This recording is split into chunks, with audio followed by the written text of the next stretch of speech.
तो क्या डिफरेंट है इस रोल को जब आप कैरी करते हैं? Does it make you feel extra responsibility या फ्रीडम आपको मिलता है इस टाइटल के साथ, और फ्रीडम मिलता है ज़रा कि यार खुल के खेलो, मैं वाइस कप्तान हूँ, इतना आंसर नहीं करना मैंने अब? मिक्सचर ऑफ बोथ है कि आपको रिस्पॉन्सिबिलिटी भी है और एक जहरी बात है आपको फ्रीडम भी मिलता है कि आप वाइस कैप्टन है और आपको ओबियसली उस तरह टीम का मेन प्लेयर देखा जा रहा है, इसलिए आपको वाइस कैप्टन बनाया। तो दोनों चीज़ों का मिक्सचर है, रिस्पॉन्सिबिलिटी भी रहती है और ये है कि उसके साथ एक फ्रीडम और एक चैलेंज भी रहता है कि आपको पाकिस्तान का वाइस कैप्टन है तो आप पे एक्स्ट्रा रिस्पॉन्सिबिलिटी है जो आप मतलब एज ए प्लेयर कर सकते हैं चीज़ें, वो as a obviously vice captain नहीं कर पाते।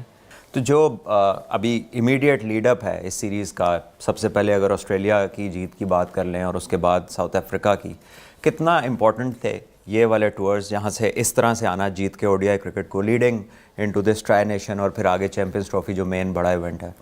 बिल्कुल मेरे ख्याल से कॉन्फिडेंस बूस्टर है क्योंकि हम ऑस्ट्रेलिया में तो पिछले 25 साल से कभी जीते ही नहीं थे या 22 साल से जीते ही नहीं थे, तो वो सीरीज़ विन करना हिस्टोरिकल सीरीज़ है, उससे आपको कॉन्फिडेंस तो काफ़ी मिलता है। फिर साउथ अफ्रीका को 3-0 करना जो कि मेरे ख्याल से कभी किसी टीम ने किया ही नहीं वहाँ पर, उनको वाइट वॉश वो करना, मतलब इससे अच्छी मतलब कोई चीज़ नहीं हो सकती थी before starting going to the tri nation series and champions trophy. तो काफ़ी कॉन्फिडेंस उससे मिला और वो कॉन्फिडेंस कोशिश करेंगे आगे भी कैरी करें। ऐसा लगता है कि जैसे ना बड़ी टीमों की आपकी ज़रा पसंद की है कि बड़ी टीमों के ख़िलाफ़ ही खेलते रहें, क्योंकि ज़िम्बाब्वे जो है ना उधर कोई मज़ा नहीं आया आपको ज़्यादा, और कई प्लेयर्स होते हैं उन्हें लगता है कि यार ये अजीब सी जगह फंस गए हैं, मतलब करो तो मुसीबत, ना करो तो मुसीबत। बिल्कुल आपने बड़ा अच्छा एक्सप्लेन किया। वो ऐसी सीरीज़ होती हैं जो मतलब मुफ्त में गले पड़ने वाली होती हैं कि आप मतलब कर भी लोगे तो वो लोग मतलब बोलते हैं कि ज़ाहिर बात है, वो not obviously disrespect to them, लेकिन वो बाकी टीम जैसे न्यूजीलैंड, ऑस्ट्रेलिया या साउथ अफ्रीका की टीमें हैं उनसे थोड़ी सी मतलब कह लें कि इंटरनेशनली थोड़ी ईजी टीमें रहती हैं, लेकिन वहाँ पर चैलेंजिंग जरूर रहता है क्योंकि उनकी कंडीशन जो है वो काफ़ी चैलेंजिंग है। तो वहाँ पर मुझे ऐसा लगता है कि मैंने ऐसे फील किया कि अगर आप किसी मतलब टॉप लेवल की टीम टॉप 3 से खेल रहे हो या उनसे खेल रहे हो तो मुझे बहुत ज़्यादा मुश्किल लगी है। नहीं, मैंने ये सवाल इसलिए आपसे किया है क्योंकि आपकी तरह मैं भी इनके आगे फंसा था और अच्छा खासा बड़ी टीमों के खिलाफ खेलता हुआ आ रहा था और आगे ही आए, तो मैंने कहा अगर कर लिया तो कुछ बड़ा काम नहीं, ना किया तो इधर भी नहीं किया, तो ये होता है थोड़ा सा।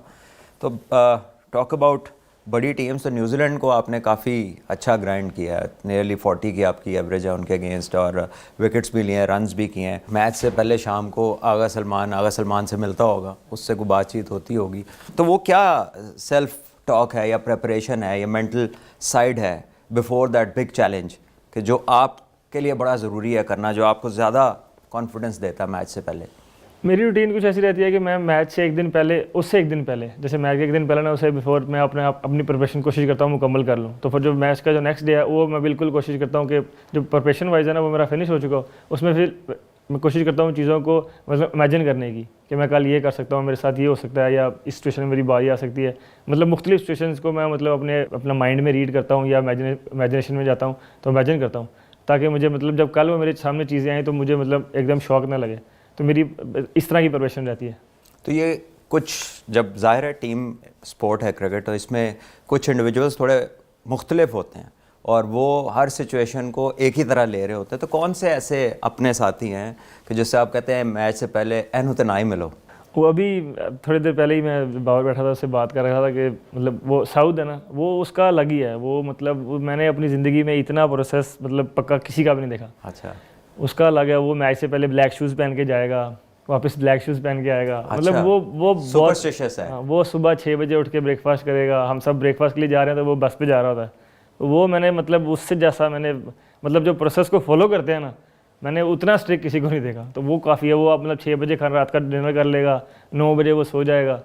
तो वो एक ऐसा बंदा है जिससे मैं मतलब ऐसी चीज़ मैं सीखना तो नहीं चाहता क्योंकि मतलब ये बहुत स्ट्रिक्ट है, मैं नहीं कर सकता, लेकिन वो मैंने देखा कि ये तो बड़ा ज़रूरी है कि उसके ब्लैक शूज़ की रखवाली की जाए, कोई ले ना जाए मैच से, बड़े मैच से पहले। मैंने कोशिश की है कि एक दफ़ा मैंने उठा के रख दिए थे, लेकिन वो मेक श्योर करता है कि मिल जाए। हो सकता है उसके बाद 3-4 हो, ये भी हो सकता है।